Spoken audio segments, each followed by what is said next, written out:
আসসালামু আলাইকুম রহমতুল্লাহি ওবরকাতুহু।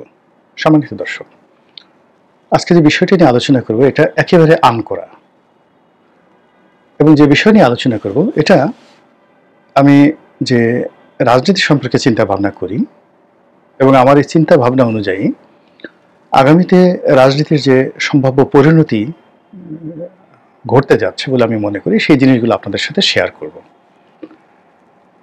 প্রথমত, ডক্টর মোহাম্মদ ইউনূসের যে সমালোচনা আমি গত 11 মাস ধরে করেছি, সেই 11 মাসের সমালোচনার মূল উদ্দেশ্য ছিল তিনি যেন ভালো করেন এবং তিনি যেন তার যে সংস্কার কর্মকাণ্ডগুলো করতে চাচ্ছেন সেই কর্মকাণ্ডগুলো একটা শেপ দিয়ে সুন্দর একটা অবস্থা তৈরি করে সসম্মানে বিদায় নিতে পারেন, এজন্য সমালোচনা করেছি।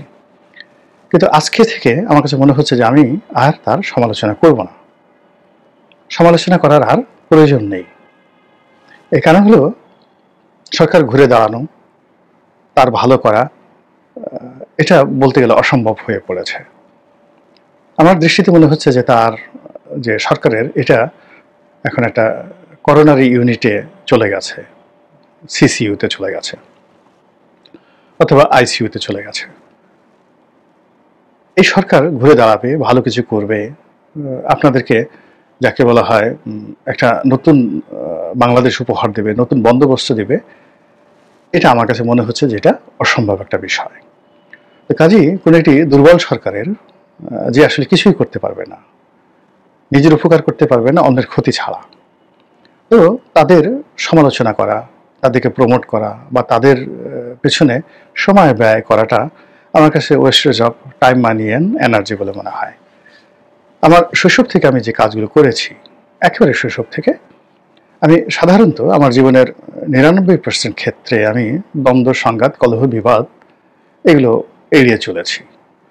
প্রাইমারি স্কুল থেকে লেখাপড়া শুরু, বিশ্ববিদ্যালয় শেষ করেছি, দেশের বাইরে যেখানে শিক্ষার জন্য গেছি, কাজের জন্য গেছি, আসলে কারোর সাথে দ্বন্দ্ব, সংঘাত, মারামারি, কাটাকাটি আসলে খুব এগুলো হয় নাই। সামান্য মতবিরোধ কখনো কখনো হলে এটা আবার মিটমাট করে ফেলেছি। ফলে অশান্তি, আমার জীবনে অশান্তির যে জিনিস এটা নেই। অসম্মান, আমি আসলে কাউকে অসম্মান করিনি কখনো, আমাকেও আসলে কারোর সঙ্গে মানে কারো দ্বারা অসম্মানিত হতে হয়নি, এই জিনিসগুলো আমার ডিকশনারিতে নেই। বন্ধুবান্ধবদের মধ্যে অনেকে তুই তুকারি করে কথাবার্তা বলে, আমার এমন কোনো বন্ধুবান্ধব নেই যারা আমাকে তুই তুই করে বলে। আমরা ভদ্রচিতভাবে তুমি তুমি করে সবাইকে বলি, আমাকেও আমার বন্ধুরা তুমি করে বলেন, আমিও তাদেরকে বলি। এমনকি আমার পরিবারে আমার দাদা দাদি, আত্মীয় স্বজন, মানে আমাদের মধ্যে তুই তুইকারি এই শব্দটি নেই। আমাকে কেউ তুই করে ডেকেছেন আমার পরিবারের আপনজন, এটা নেই। বরং আমার আব্বা অনেক সময় আমাকে, বেশিরভাগ সময় আমাকে আপনি করে কথা বলতেন।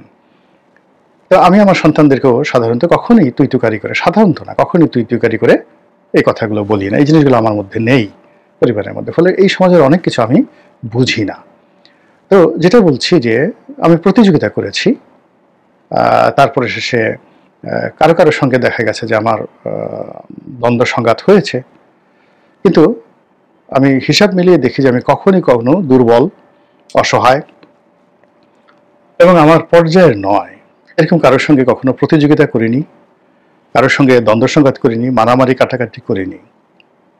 অধিকান্ত আমার অনেক শক্তিশালী প্রতিপক্ষ, প্রতিদ্বন্দ্বী যখন বিপদে পড়েছে, আমি সবার আগে সাহায্য করতে এগিয়ে গিয়েছি।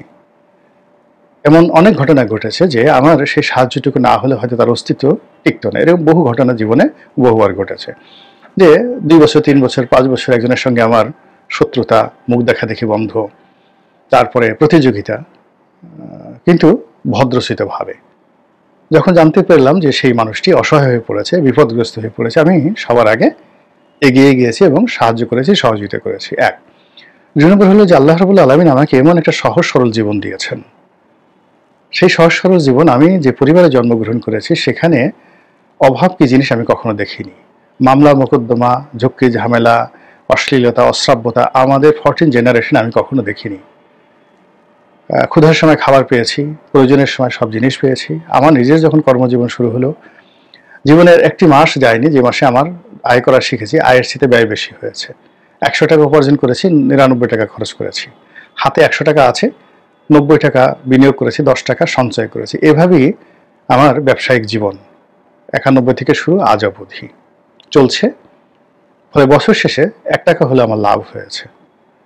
কিন্তু এই সময়ের মধ্যে অনেককে দেখেছি খুব হাজার হাজার কোটি টাকার মালিক হয়েছে, আবার দেউলিয়া হয়ে সব শেষ হয়ে গেছে। ওটা আমার জীবনে আসেনি।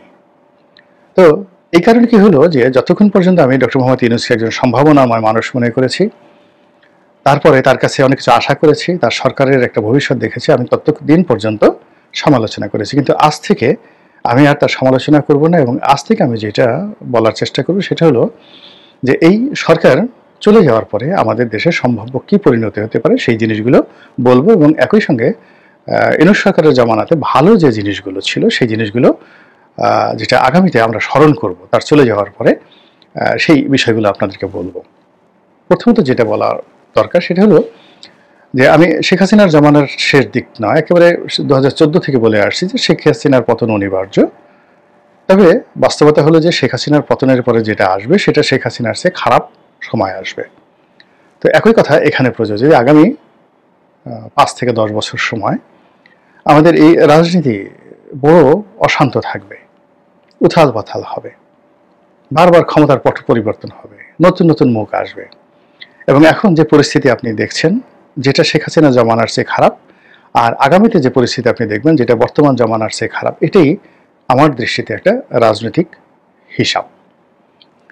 এখন এই যে ডক্টর মোহাম্মদ ইউনূস চলে যাবেন, কিভাবে যাবেন, কখন যাবেন এটা আল্লাহ জানেন, কিন্তু তাকে যেতে হবে। 2 নম্বর হলো যে তার ঘুরে দাঁড়ানো সম্ভব নয়, তার পক্ষে ভালো কিছু করা এখন আর সম্ভব নয়। তার সকল কিছু অর্গান, মানে তার যে সাহায্যকারী হাতগুলো, এগুলো সব দুর্বল হয়ে পড়েছে, প্যারালাইজড হয়ে গেছে। তো কাজে এখানে ইনজেকশন করা, তাকে উজ্জীবিত করার চেয়ে বরং তার অবর্তমানে এই বাংলাদেশটা কেমন হতে পারে এটার ইতিবাচক কিছু দিক বলবো। যেমন 1 নম্বরে বলি যে শেখ হাসিনার জমানাতে আসলে ব্যাংকগুলোর অবস্থা খুব খারাপ হয়ে পড়েছিল, অর্থ ব্যবস্থা খারাপ হয়ে পড়েছিল। শত প্রতিকূলতার মধ্যে দেশের অর্থনৈতিক অবস্থা ভালো আছে। 2 নম্বর হলো যে ডক্টর মোহাম্মদ ইউনূস এবং তার যারা সহযোগী লোক রয়েছেন তারা উদ্যোগী হয়ে এখন পর্যন্ত একটা ক্রিমিনাল অফেন্স ঘটায়নি, কাউকে বলেনি মামলা দাও, মোকদ্দমা দাও। এমনকি তার যারা উপদেষ্টা রয়েছে তাদেরকে ছোট লোক, নিম্নজাতের লোক, তারপর শেষে চোর, গুন্ডা, বদমাশ বলে অসংখ্য মানুষ গালাগাল করেছে, কিন্তু কেউ তাদের বিরুদ্ধে মামলা করেনি। এখানে মামলা মোকদ্দমাগুলো হয়েছে মূলত বিএনপির লোক করেছে, জামাতের লোক করেছে, আওয়ামী লীগের বিরুদ্ধে বা তাদের প্রতিপক্ষের বিরুদ্ধে। এখানে ডক্টর মোহাম্মদ ইউনূস এবং তার যারা লোকজন রয়েছে এই কাজগুলো করেনি। তো এটা আগামী দিনে আফসোস করবেন যে এমন একটা দল বা এমন একটা গোষ্ঠী সরকারে ছিল যে গোষ্ঠী নিজেরা উদ্যোগী হয়ে তারা মামলার বাদী হয়নি, মামলা করেনি।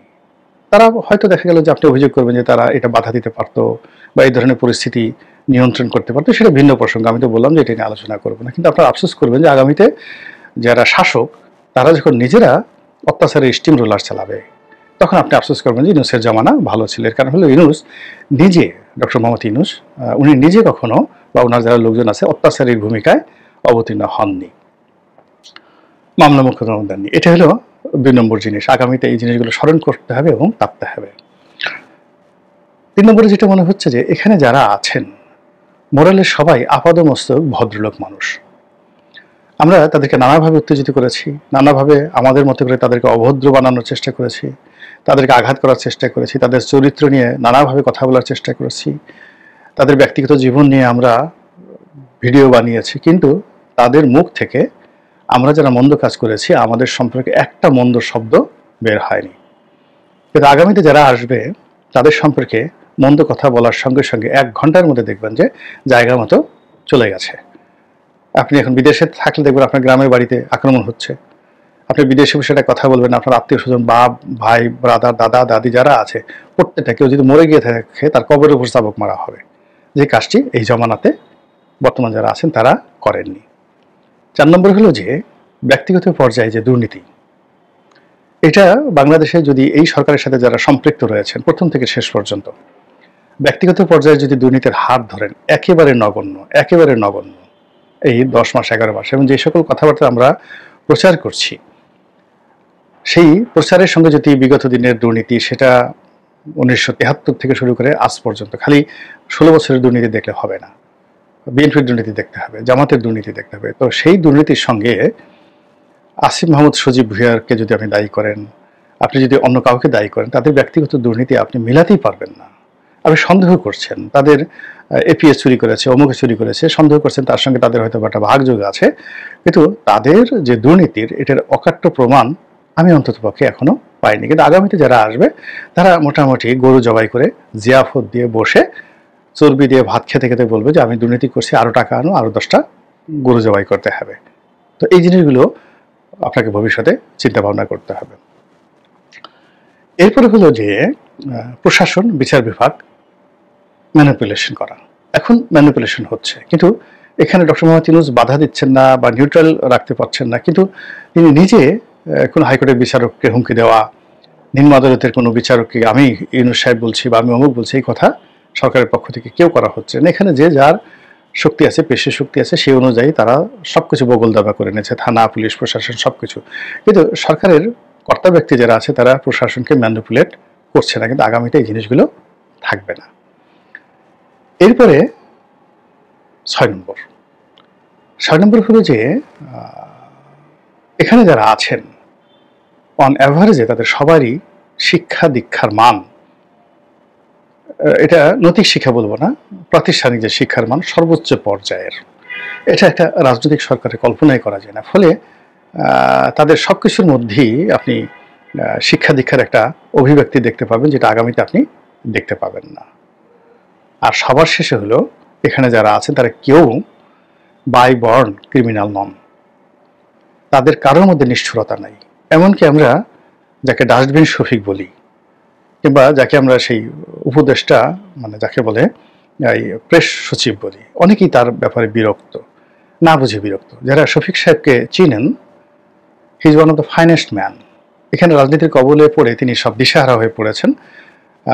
আপনার কে খুশি করার জন্য সে যে কথাগুলো বলা দরকার ওটা তিনি অভ্যস্ত নন, কিন্তু তার পরিবার, তার শিক্ষা, তার ক্যারিয়ার, এই পুরো জায়গাতেই নম্রতা, ভদ্রতা, বিনম্রতা, এটা তার অলংকার। এবং নিষ্ঠুরতা, এরে মারো, ওরে ধরো, গুন্ডা টুন্ডা পাঠিয়ে, মানে একেবারে যাকে বলে যেটা কুরিলিটি বলা হয়, হায়না টাইপের যে চরিত্র, এটা আসলে এই সরকারের কারোর মধ্যে নেই। এটা সিঙ্গেল ওয়ান, কেউ নেই। ফলে তারা হয়তো ব্যর্থ হয়েছে, তারা প্যারালাইজ হয়েছে, তারা চলে যাবেন, কিন্তু আগামীতে যাদের আসবেন তাদের মধ্যে এই 7টি জিনিসের একটিও আপনি দেখতে পাবেন না। ফলে আপনাকে তখন চোখে বোম্বাই মরিচ দিয়ে কাঁপতে হবে এবং বলতে হবে যে ভালোই তো ছিল, আগেরটি তো ভালো ছিল। এটাই আসলে রাজনীতির একটা ট্র্যাজেডি, জীবনের একটা ট্র্যাজেডি। এইভাবেই ঘটনা ঘটে। মহান আল্লাহ আমাদের সবাইকে হেদায়েত দান করুন এবং হেফাজত করুন। আসসালামু আলাইকুম ওয়া রাহমাতুল্লাহি ওয়া বারাকাতুহু।